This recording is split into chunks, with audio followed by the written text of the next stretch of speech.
According to the United Nations, the unfair American financial and trade blockade, which was introduced in 1960, has cost the Cuban economy more than $130 billion in the past 6 decades.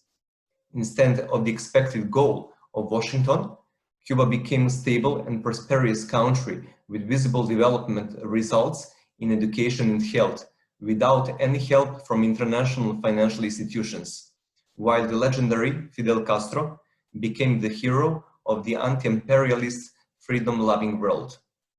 On the occasion of the forthcoming voting on the United Nations resolution on the lifting of sanctions imposed on the Cuban people, I would like to remind the domestic and international public that American policy towards the Republic of Cuba is contrary to fundamental principles and basic documents of the United Nations.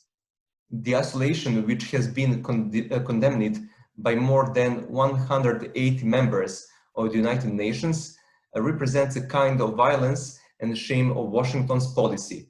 So we believe it will be recognized by the creators of American foreign policy, and they will grant the wish of 95% of the world's population. Viva la amistad serbio-cubana, viva Cuba socialista. Viva Cuba socialista.